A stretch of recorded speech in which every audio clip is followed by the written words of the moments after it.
Danucci's got that cool release too. He's got that Aaron Rodgers, Romo release, sort of. And when we look at the quarterback play, it always equates to good football. We've spent a lot of time identifying quarterbacks over the last 12 months and really thrilled with the athletes that we've been able to bring in and pair up with our quarterback development coach, Jordan Palmer. I want to get my arm loose, right? I want to feel good, ready to rock. That should be a byproduct of the things that I'm working on. As we continue to watch the development of our athletes, we can't wait to see where they take their game and where they take the XFL's game, which is going to be great dynamic football.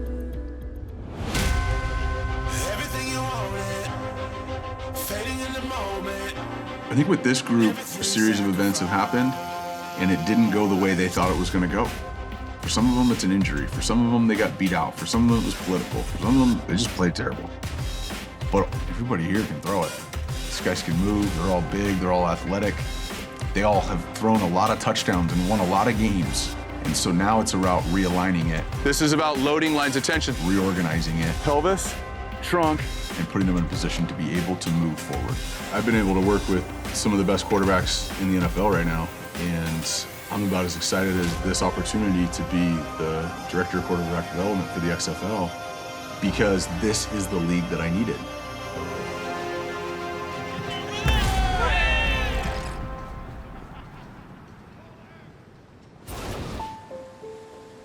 As far as my journey as a player, I don't know that it could be more relatable to what these XFL quarterbacks are going through. My story is I was on this couch. I was in the exact same situation. I was a 6th-round pick that got cut at the end of training camp. I worked out for 9 teams that following season over the course of 7 weeks. Keep in mind, too, my brother's the #1 pick. It was the exact opposite of my brother's career. Carson Palmer, his brother, was the first pick overall in the draft. He won the Heisman Trophy, had an amazing NFL career. And people go, so wait, you're Carson Palmer's brother? Right, that over time, that eats at you. I go to the UFL, I go to the Arena League, I sit out a couple years, and then I end up playing in the NFL for a while. He played, I think, 7 or 8 years in the NFL. He's really what the XFL is about. These things that are part of my journey have put me in a position to really, I think, have one of the most unique vantage points over this position. Some of you guys need this opportunity. Some of you guys, this is gonna be the last thing you ever do in football, maybe. Some of you guys, this is that next thing that you needed to be able to trigger the rest of the shit that's about to come. The XFL opportunity represents a fresh start. It's a great opportunity to get more playing time. So just getting together with all these guys that are in similar positions as myself. I've been a guy that played Division III football, played in spring leagues. Haven't really played a whole lot. I played a little bit in the preseason with Washington, didn't play at all with Detroit. But we have another opportunity here to get better, focus on our craft, and have a chance to play football again. This league and the approach, the leadership that this league has from the top down, the support that it has is exactly what's needed to be able to create a true developmental league. Also a league that can play really competitive football with great athletes in it. And that's why I'm sitting in this chair, is I lived this life. I was these guys. I needed this league 15 years ago. Lets it fly.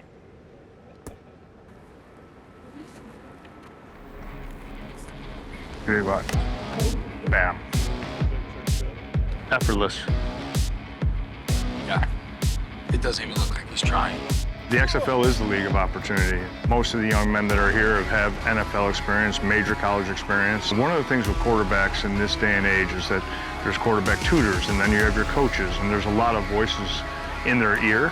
And what we're trying to do is really limit that process so there's a consistency to the messaging that the quarterback receives. I've always believed that the limiting factor in a player reaching his potential is flawed mechanics. Flawed mechanics a lot of times comes from mixed messaging and a lack of an understanding of how the body works and how we're actually supposed to move and throw. Everybody get feet in cement right now. Push your feet away from each other. Tap right here. Feel how that's activated? Okay, so we just activated the outside part of our hips. This is about loading lines of tension. So now let's get a rep here.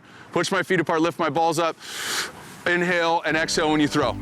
I think this is the most important position in all of sports, and I think it's the least developed position in all of sports. Listen to a quarterback in the NFL talk to his quarterback coach about mechanics. Doesn't sound anything like the way a tennis pro talks to his coach, or the way a PGA Tour player talks to his swing coach, or the way a Major League Baseball pitcher talks to his pitching coach. Talk to a pro golfer. My driver is like this, okay? My irons are like this, and my putting is like that. We separate it, right? They're three different things, okay? We should do that as quarterbacks too. I try and help these guys become what I call triple threats, physically, mentally, and emotionally. So I'm working with quarterbacks from 8 teams. That's 8 different offenses. That's 8 different philosophies that the coaching staff's gonna have. So I have to be able to teach guys universal principles that fit with whatever system they're in. Jordan's different because he truly looks at the kinesiology part of it, what muscles you're moving, how your core works, how your hips work, and how all of that goes into playing quarterback. And he's able to explain it in a very simple way for us to understand and comprehend it and go out and apply it. Here's what's happening is you're right here and you're doing this with your foot. Well, the reality is you're kind of pushing here and then you're actually rotating your hip to get planted. But you're not moving your hips to here. I want you to drive to the point where I'm actually just driving myself open right now.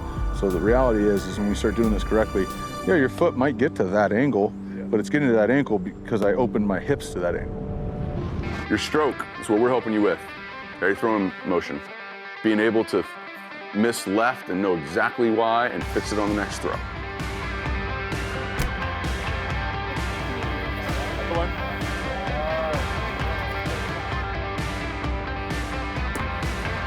Throw it. Throw it. Throw it. Hey, pause for a sec, okay?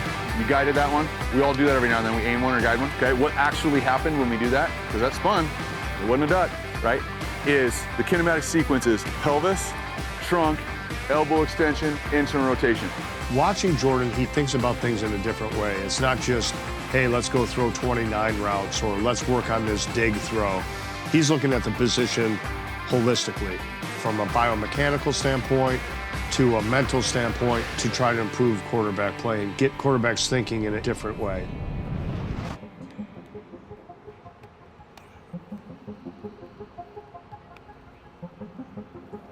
Once you get to a certain level, the margins are tiny, right? And so how do you improve those things? Well, you need data and tech to really understand what it is and then how you can improve it.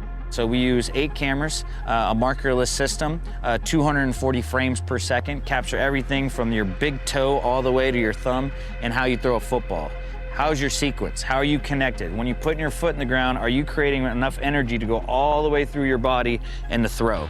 Working with the team at Breakaway Data, we take the data that's collected from the ball, which is velocity, spin rate, RPMs, and spiral efficiency. What it's doing is, I think for the first time in the quarterback position, it's giving people a baseline. So think about a sequence. I want to go, like, here's a sequence, 1, 2, 3, 4. Because on that one, you're going 2, 1, 3, 4. The first thing that was initiated was your trunk. Your hips came along for the ride, is how I'd say it. They're gonna throw 2,000, 3,000, 4,000 balls in a week. How do you keep that arm healthy and strong so that come, the end of the season, they're still developing, they're still playing at a top level. You need to understand how you move in order to really get that last part of that margin. So here's a skeleton version, okay? So teach me what we've been talking about today that would change this. So what would change this would be creating that force and stability. On which step? On crossover step. Yes. The left crossover step's what we're talking about. No stability there.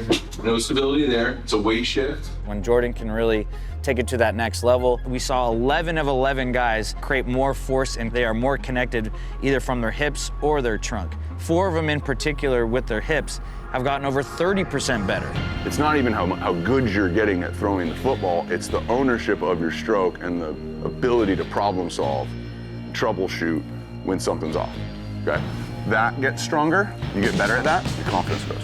We were to spend all of our time physically helping them throw it to better, mentally helping them get smarter at football, and then ignore the emotional state. For some of these guys, that's the number one thing they need to address. There's frustration, there's anger, there's embarrassment, there's resentment, there's humiliation. There's a lot of things that you guys are dealing with.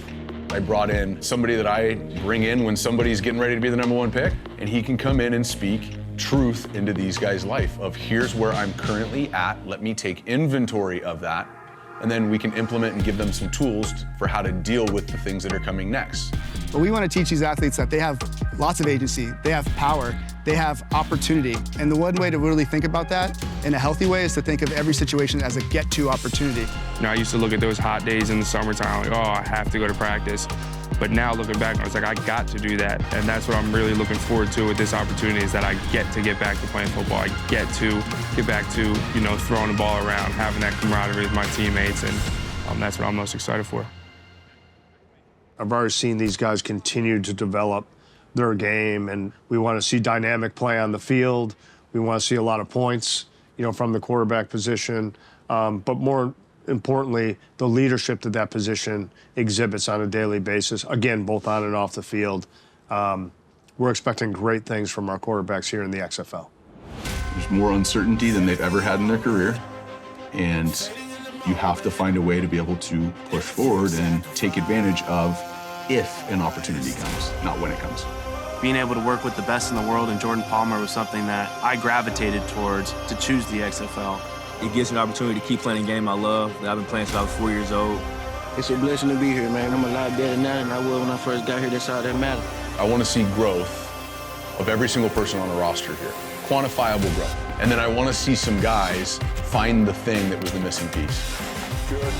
Through this process and through the coaching staffs, they've solved for that problem. I mean, I can't wait for the season to start to see those guys implement that, reach their potential.